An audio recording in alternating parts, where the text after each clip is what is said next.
안녕하세요. 정보가 세상을 바꾼다 인포뱅크입니다. 이번에 전해드릴 내용은 K방산 세계방산시장 다크호스로 나토 세 번째 방산 공급 국가에 대해서 한번 알아보도록 하겠습니다. 여러분의 구독, 좋아요, 그리고 필요하시면 알람 설정까지 부탁드리겠습니다. 지금 K방산이 세계 방산업계의 다크호스로 떠오르고 있습니다. 한국이 무기 수출 10대 국가 안에 이름을 올리고 있기 때문이죠. 스톡홀름 국제평화연구소에 따르면 10대 방산국 중 지난 5년 동안 한국만큼 무기 수출 증가를 보인 나라는 없다고 말을 했습니다. 이만큼 한국의 방산이 수직 상승하고 있다라고 말을 하고 있는 것이죠. 한국이 지난해 폴란드에 137억 달러, 한국 돈으로 18조 1,900억 원 규모의 무기 거래를 성사시켰을 때 로이터 통신은 이를 통해 군수산업 대국의 토대를 마련했다라고 평가를 했습니다.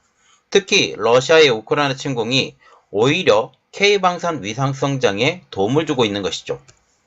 러시아 침공으로 위기감을 느낀 유럽 국가들이 좋은 성능, 빠른 납품을 하는 K방산에 관심을 갖기 시작한 것입니다. 원래 태생적으로 한국 무기는 미국 무기와 호환이 되도록 설계되었기 때문에 나토와의 호환도 가능해 이는 큰 장점으로 작용하고 있습니다. 한국은 폴란드의 수출을 계기로 나토 회원국에 대해 미국, 프랑스에 이어 세 번째 무기 공급 국가가 되었습니다. 독일은 완전히 추락을 한 상황이죠. 여기에 최근에는 나로 발사를 통해 장거리 미사일까지 개발에 들어갈 것으로 보입니다. 자, 그래서 이번에 알아볼 내용은 K방산 세계 방산시장 다크호스로 나토 세 번째 방산 공급 국가입니다. K방산이 질주를 하고 있습니다. 국방부에 따르면 러시아의 우크라이나 침공, 북한과 남중국해의 긴장 고조 등으로 한국산 무기 판매액이 2022년 전년 72억 5천만 달러에서 170억 달러 이상으로 급증했다고 전하고 있죠. 지난해 나토 핵심 회원국인 폴란드와의 무기 거래에서 천무 로켓포 수백 발과 K2 전차, K9 자주포, FA-50 전투기 등이 포함이 되었습니다. 특히 거래 무기의 수는 세계 주요 무기 수출 국가 사이에서도 더욱 돋보이게 만드는 대목입니다. 굉장히 많은 숫자의 무기가 판매가 되었다라는 것이죠. 폴란드 입장에서는 한국의 빠른 무기 공급, 그리고 한국 입장에서는 폴란드를 지렛대로 유럽의 판매 루트를 구축함으로써 유럽 무기 시장 정복에 도움이 될 것이라는 평가가 나오고 있습니다. 로이터 통신도 이 사업을 직접 참여한 13개 회사 임원들과 정부 관리들을 인터뷰했는데 이들은 이번 협정을 통해 한국이 세계 최대 무기 공급 국가 중 하나가 되려는 야망을 달성하기 위한 국제적인 민간 협력과 컨소시엄을 활용하는 청사진을 갖게 되었다고 말을 했습니다. 폴란드 거래에 관여한 하나 에어로스페이스 오기안 이사는 체코, 루마니아, 슬로바키아, 핀란드, 에스토니아 등은 유럽에서만 무기를 구매할 생각이었었는데 이제 한국 기업에게 저렴하게 더 빨리 납품받을 수 있다는 사실을 알게 되었다라고 밝혔습니다. 이번 납품을 통해서 한국의 무기 수출이 얼마나 속도가 빠른지 알게 되었다라는 것이죠. 자, 그래서 좀 더 깊이 알아볼래요. 폴란드를 지렛대로 유럽 진출입니다. 하나 에어로스페이스는 K9이 자주포 시장에서 이미 55%의 시장 점유율을 확보하고 있으며 NH 리서치 앤 시큐리티도 이번 폴란드와의 계약으로 68% 점유율까지 상승할 것으로 예상된다고 발표한 것이죠. 폴란드 국영 무기그룹인 PGZ의 수출 프로젝트 사무국장인 루카시 코모렉은 이번 거래를 인해 폴란드에서 무기를 생산해 궁극적으로 다른 유럽 국가들에 공급할 프레임워크를 제공할 한국과 폴란드 회사들의 컨소시엄이 설립되었다고 말을 했습니다. 지금 K9 자주포와 K2 흑표전차와 같은 경우는 폴란드에서 직접 생산한다는 말이 나오고 있는 상황이죠. 실제로 2026년부터 폴란드 공장에서 탱크 500대와 자주포 300대가 만들어질 예정입니다. 물론 난관이 없는 것은 아닙니다. 그것은 바로 신냉전의 종식, 러시아의 침공으로 인한 신냉전의 종식이 이러한 이야기인데 신냉전은 계속될 것 같아요. 왜냐하면 중국이라는 존재가 있기 때문이죠. 결국 정치적으로 흐름이 바뀌면 장갑차, 탱크와 같은 무기에 대한 수요가 줄어들 수 있기 때문이라고 말을 하고 있죠. 한국은 지금 현재 들어오고 있는 방산의 효과에 대해서 이 흐름을 놓치지 않기 위해 노력하고 있습니다. 창원에 있는 하나 에어로스페이스 공장에는 6대의 거대한 자동화 로켓과 150명 이상의 생산 노동자들이 폴란드로 향하는 무게 47톤의 K9 자주포를 생산하고 있습니다. K9 자주포는 나토 표준 155mm 탄약을 사용하며 컴퓨터로 조정되는 사격 통제 시스템을 갖추고 있죠. 또 지휘 및 통제 네트워크를 쉽게 통합할 수 있도록 설계가 되었기 때문에 굉장히 성능이 뛰어난 자주포로 알려지고 있습니다. 현재 폴란드를 비롯해 노르웨이, 에스토니아, 이집트, 튀르키예, 핀란드, 호주 등이 운영하고 있죠. 그리고 우리가 두 번째로 볼 내용은 빠른 납품입니다. 폴란드 관리들은 누구보다도 빨리 무기를 제공하겠다라고 제안한 것이 한국 무기를 사게 된 핵심 고려사항이라고 말했습니다. 특히 러시아의 우크라이나 침공으로 위기감이 고조된 폴란드는 빠른 제공이 가장 성급된 문제였었죠. 그런데 한국 기업에서 이것을 해준다고 하니 좋다라고 얘기를 했고 이미 성능은 어느 정도 검증된 상황이었기 때문이죠. K2 10대와 K9 24대의 첫 선적부는 계약이 체결된 지 불과 몇 달 만인 12월에 폴란드에 도착했습니다. 이와는 대조적으로 독일은 헝가리가 2018년 주문한 44대의 새로운 레오파드 탱크 중 단 한 대도 아직까지 배달하지 못하고 있는 상황이죠.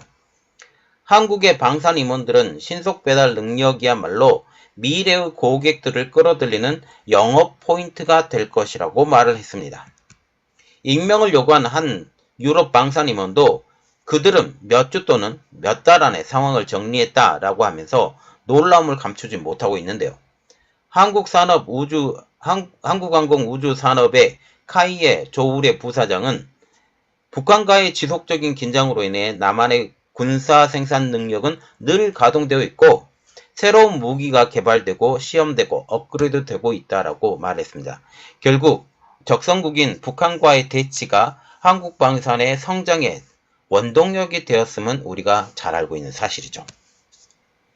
한국의 폴란드 방산 수출은 러시아 우크라이나 침공으로 인한 수혜를 입게 된 것입니다. 러시아가 특별작전이라고 부르는 우크라이나 침공이 폴란드의 경계심을 높였기 때문이죠.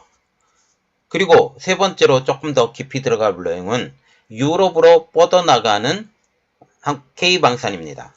러시아의 우크라이나 침공으로 인해 K방산이 유럽으로 뻗어나가고 있습니다.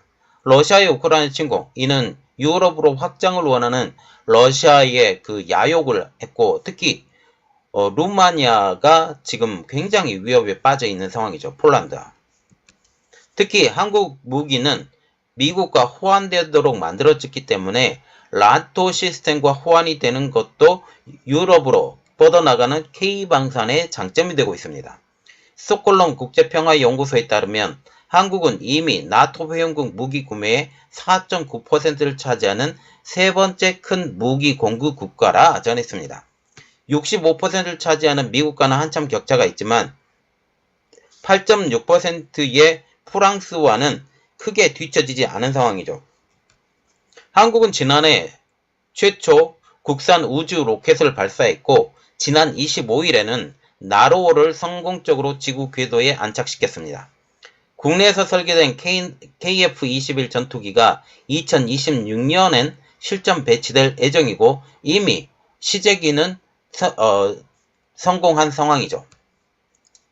유럽 방산의 한 임원은 로이터 통신에 대부분의 국가들이라면 10년에 할 일을 한국은 1년 만에 해결했다. 우리는 오랫동안 한국을 과소평가해왔다 라고 밝혔습니다. 그래서 지금 K방산은 세계적으로 뻗어나가고 있는데요. 이 내용에 대해서 조금 알아보도록 하겠습니다. 한국은 KF-21 전투기를 개발하고 있으며 폴란드는 이 프로젝트에 관심을 표했습니다.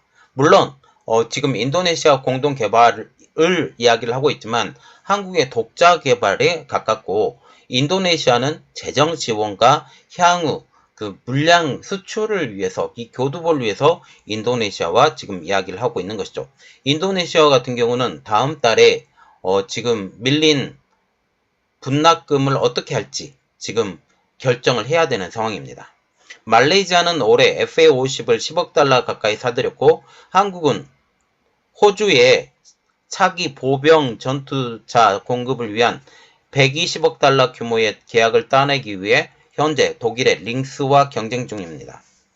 스톡홀름 국제평화연구소는 한국이 전세계 무기 수출액의 2.4%를 차지했다라고 발표했습니다. 현재 한국은 전세계 방산의 40%에 이르는 미국과는 절대 비교 대상이 아닙니다. 그러나 5년 전 전체 무기 수출액의 1.3%보다 거의 2배 가까운 성장률을 기록하고 있다는 사실이죠. 이제 우크라이나 전에 뻥스펙으로 드러난 러시아와 어깨를 나란히 할 날이 멀지 않을 것으로 보입니다. 자, 지금 한국의 방산은 질주를 하고 있습니다. 뛰다 못해 아주 날아다니고 있죠. 그리고 특히 폴란드를 통해서 유럽의 거점을 마련했다는 것은 굉장한 내용입니다. K9 자주포와 같은 경우는 이미 에스토니아나 아니면 노르웨이나 이런 곳에 판매가 되었었지만, K2 표준타와 같은, 그리고 FA50과 같은 것은 지금 유럽 시장에 아예 발도 못 들였다는 상황인데, 이 K9 자주포를 지렛대로 K2 그리고 FA50, 향후 KF21 이런 것까지 세계에 어필할 것 같습니다. 이번 내용은 여기까지 하겠습니다. 저희 내용이 여러분들에게 도움이 되셨다라고 생각을 하시면 구독, 좋아요, 그리고 필요하시면 알람 설정까지 부탁드리겠습니다. 감사합니다.